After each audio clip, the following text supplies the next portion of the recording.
Everyone, আশা করি আপনারা সবাই ভালো আছেন। আমিও খুব ভালো আছি। আজ একটা নতুন রেসিপি নিয়ে এসেছি, মেথি শাকের পরোটা। কীভাবে বানাই ওটি তোমাদের সাথে শেয়ার করব। পরোটা বানানোর জন্য মেথি শাক ভালোভাবে ধুয়ে করে কেটে নিয়েছি। এখানে কিছু পরিমাণে আলু সিদ্ধ করে নিয়েছি। এখানে 2টো মতন পেঁয়াজ ভালোভাবে কেটে নিয়েছি, কিছুটা আদা, কিছুটা রসুন আর 5টা মতন লঙ্কা। আদা, লঙ্কা আর রসুনকে ভালোভাবে পেস্ট করে নিব। দিয়ে কীভাবে বানাচ্ছি সেটাই তোমাদের সাথে শেয়ার করবো।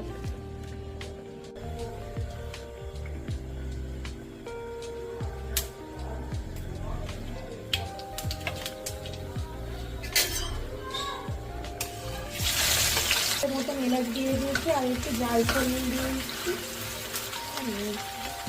আর আমি ভুলে গেছি, একটু টমেটো দিয়ে দিচ্ছি। এই যে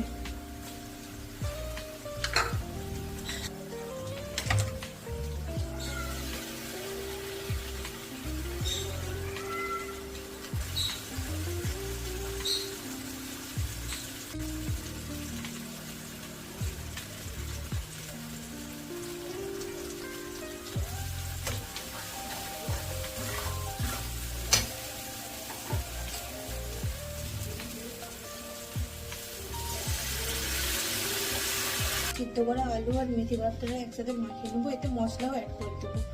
তারপরে আমি আটাটা একসাথে মাখবো। তো দেখো আমি কীভাবে কী করবো।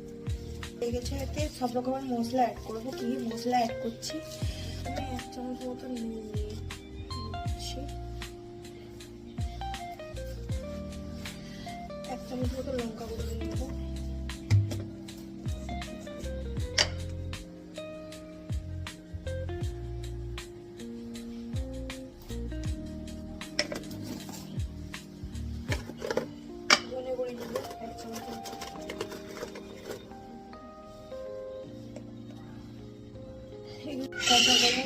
মশলাটা দিয়ে দেবো।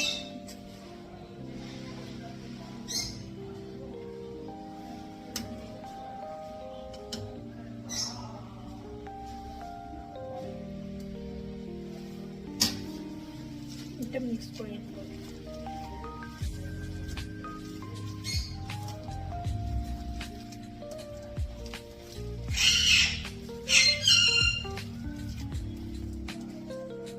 এতে আমি কাঁচা জিরা অ্যাড করে নেবো।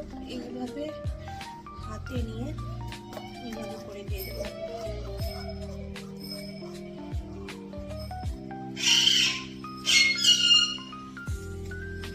দুবার এরকম করে নেবো জিরাকে।